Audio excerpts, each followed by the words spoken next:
This isn't just a story about a football player. It's about a global phenomenon, a symbol of pure, relentless will. It's about an icon who completely rewrote the rules of what's possible. This is the story of Cristiano Ronaldo. This one quote, it captures the entire man.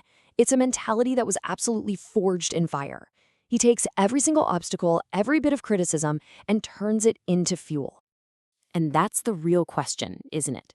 I mean, it's a journey that almost defies logic, a story about turning absolutely nothing into everything. So where did it all begin? Well, our story starts on the small Portuguese island of Madeira. It's a place of incredible beauty for sure, but for a young boy with big dreams, it was also a place with very limited opportunities.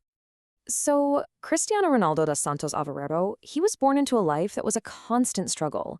His dad was a gardener, his mom a cook, and the family was always fighting to make ends meet in their tiny home. For the youngest of 4 kids, poverty wasn't just some abstract challenge, it was his everyday life. But even in the middle of all those tough times, he had one escape, a passion that burned so much brighter than any hardship. His teachers said he'd skip his lessons just to play. His mom said he'd cry if he didn't have a ball. It wasn't just a game to him. It was everything, his entire world. But here's the thing about raw talent. It's never enough. To become a true legend, you have to be able to survive the fire. And for a young Cristiano, the really big challenges were just getting started. 12. Just 12 years old. That's how old he was when he had to leave his family, his home, his whole world behind to go chase his dream in Lisbon. I mean, can you imagine? That's an unbelievable sacrifice for a child. And the move to the big city was brutal. He was a total outsider. Kids made fun of him for his accent, teased him for being poor. He'd often cry himself to sleep, all alone, hundreds of miles from anyone he loved. This was the hidden price of his dream. And then, just when you think it couldn't get worse, a huge physical blow. At 15, he was diagnosed with a racing heart condition. The doctors told him something devastating. His football career might be over before it even really started. His dream was literally on the verge of collapse. But he just refused to quit. He had heart surgery, and just weeks later, he was right back on the training field, more determined than anyone had ever seen him. You see, these moments of pain, they didn't break him. They built him. They forged him into a warrior. So all that resilience he built as a kid, that became the engine for his entire career. This is where the boy from Madeira becomes a global superstar, and that warrior transforms into a truly unstoppable goal-scoring machine. Then, in 2009, the football world was just completely shaken. Real Madrid paid a world record £80 million for him. That was the biggest transfer in history at the time. It was a statement, really. They weren't just buying a player, they were buying the best player in the world. And wow, this tells you everything you need to know about his impact. Just look at those numbers. 450 goals in only 438 matches. That's more goals than games played.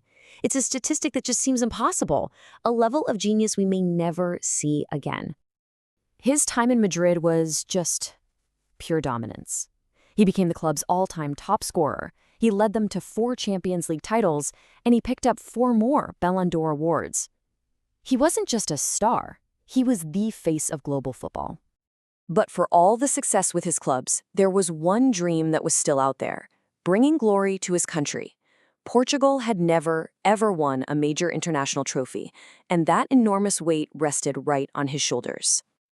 And then came the ultimate test, the Euro 2016 final, the biggest stage of his entire international career. And just minutes into the match, disaster, a devastating injury. He tried so hard to play on, but by the 25th minute, it was over. He was carried off the field in tears, his dream completely shattered. But what happened next? Nobody saw it coming. Instead of disappearing in defeat, he became something more. He was on the sideline, limping up and down, shouting instructions, coaching his teammates, inspiring them. He became their leader in a whole new way. And somehow, incredibly, it worked. Against all the odds, Portugal won. He couldn't win it with his feet that day, so he won it with his heart and his voice. He lifted that trophy for his nation, turning a moment of pure personal heartbreak into a moment of incredible national glory. So, after all the clubs, all the goals, all the drama, what is the real legacy of Cristiano Ronaldo? Well, it's something that goes way beyond just the football pitch. I mean, the numbers are just staggering, right? 5 Ballon d'Ors, 5 Champions League titles, over 870 career goals, and he's the all-time leading international goal scorer in men's football history. The stats alone put him right up there with the greatest to ever play. But maybe his true legacy is really in this idea. This quote, it's not just some nice words. It's the code he lived by.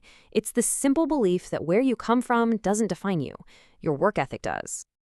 So that leaves us with one final thought. When we look back on his career years from now, are we going to remember all the stats and the celebrations? Or are we going to remember the story of that poor kid from Madeira who, through sheer, unbreakable will, proved to the entire world that no dream is too big and that no destiny is ever written in stone?